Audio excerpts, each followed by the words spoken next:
Mametlwe Sebei, General Industries Workers Union of South Africa President, joins us now for more. Mametlwe, great having you with us. Thank you so much for your time. So a year later since the tragic incident, where are the surviving victims in getting back to a sense of normalcy?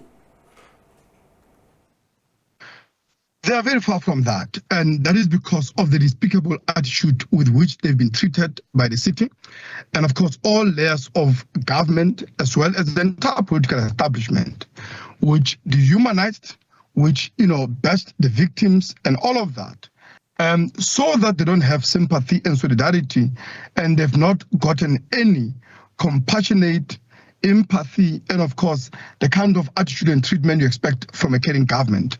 Now, number of these survivors, as we are talking now, they are either in Lindela Detention Center, either being deported or waiting to be deported. Secondly, the bodies, some of the bodies of the victims are still in morgues as we are talking about. Some of the family members are yet to be connected, or rather to be linked with the bodies and corpses of their loved ones.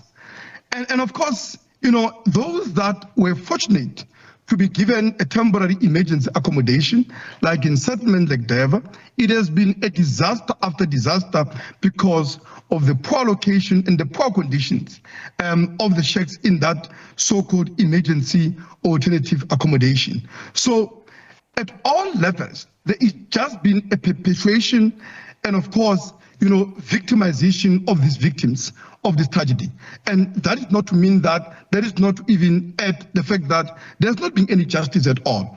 Where we stand, Kampepe Commission said there is legal responsibility.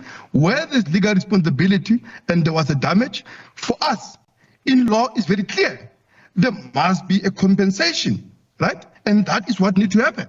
But I mean, let's expand on that point. I mean, Mametlwe, what can government do, particularly in this case where, as you mentioned, there's still bodies that are still in the mortuaries because no one has been able to come forward and claim them. We understand that most of the victims were also foreign nationals that were mostly here without any proper documentation. So how else then do you surmise that the state can then really step in and try and bring about finality to this matter?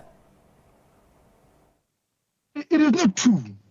Firstly, I mean, it is. All of these stories are being obviously being made up to justify abdication of responsibility. The injustice I'm talking about are not just in respect of the migrants, right? There are South Africans who are still to be relocated to temporary accommodation. One, two, insofar as the migrants concerned, the manner in which they've been treated, because you have got to look at the way that the state responded. The state responded by criminalizing the victim of that tragedy. And that means, obviously, they were never going to get the kind of cooperation required from the people, who were in assisting them to identify bodies. Let's, for a second, leave aside the issue of, migration that is being weaponized. There are many South Africans from KZN, from, Eastern Cape, Limpopo, and other areas who were forced to abandon their lives in the city, both because of lack of alternative accommodation, just also because of the way that they were treated. South Africans who lost their identity documents in that particular fire, being told that if they can't produce any of that, they will not receive any help. And many of them and their children are yet to be assisted in terms of access to education, in terms of access to many public services, because either they have not been assisted with documentation, or the temporary documentation that were given has expired, and there is no way in which government wants to step in and so on. Children of the survivors, including those that are in temporary accommodation, are yet to be placed in schools, simply because where they're allocated now, right, is very far from the schools where they were studying in the inner city. Secondly, there's not been any assistance to ensure that there is a paperwork facilitated.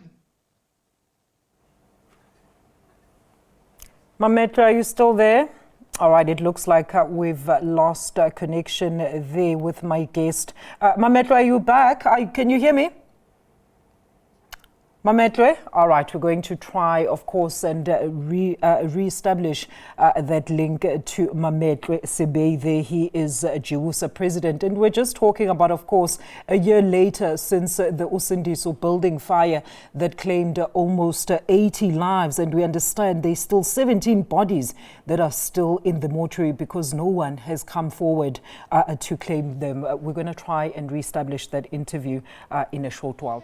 All right, as promised, let's go back to our interview there with Mr. Mametlwe Sebei, General Industries Workers Union of South Africa president, who was joining us. Mametlwe, welcome back. Thank you so much for making time to get back to us. Look, I mean, we're still talking about the various complaints that arise from this incident, right? About the place where the survivors, or the temporary shelter or location that, of course, the survivors were actually moved to. And among these were the issue of children. I know you actually made just a little bit of reference to it, those children not being able to attend school. Do you know if this matter has been resolved at this stage?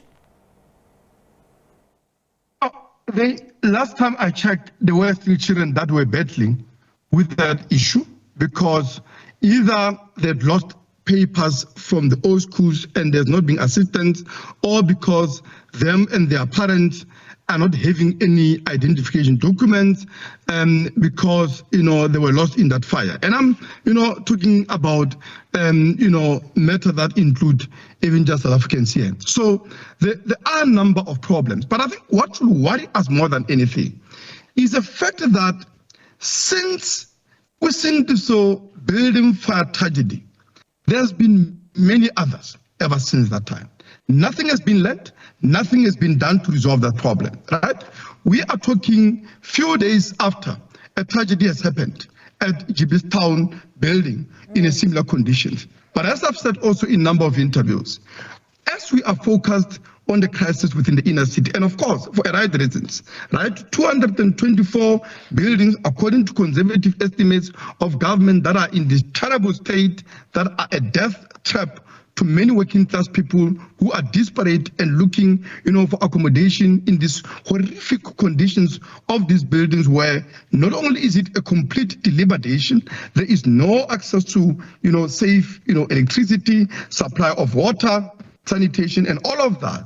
What we are not even beginning to talk about is the permanent state of disasters in informal settlements in the outskirts of Johannesburg, but also every major, every major urban settlement in this country, where 13% of the population is living in informal settlements.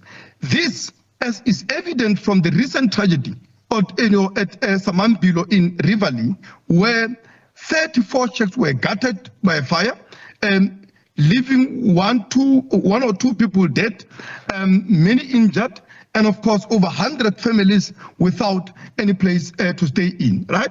This is a daily stories of people in informal settlements, and absolutely nothing is being done to ensure that this crisis is addressed as a matter of emergency. And we've been insistent as Marshall Town Fire Justice Campaign, as GEWUSA, that a public housing program to address the crisis of a massive housing backlog at a staggering 3.7 million housing units is addressed as a matter of urgency and is an emergency public housing program that will resolve this crisis at the same time as creating the jobs that we need. A very quick one in closing, Mametlwe. I mean, now the inquiry did blame neglect by the authorities, who they say should have actually never let the situation get that far, and that the building should have actually been evacuated. But I mean, we know that whenever such issues are actually raised by the city, certain NGOs are the ones that actually advocate against the state through litigation. So it's a really, it's a difficult position. Not at all. Not at all. It is a government that places itself in this position.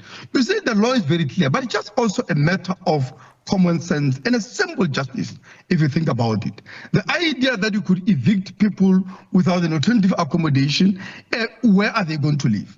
are we going to dispose of all of these poor, disparate people in the inner city who are homeless, many of whom are actually having families that they have to take care of? Many of them are single parents that are condemned to living in these horrific conditions. I mean, if you know conditions of those buildings, you would know for a fact nobody can choose to live there, right? Now, what many of the human rights organizations working in this space are only saying is that let's make it a point that there is a proper alternative, but that alternative actually is just before us.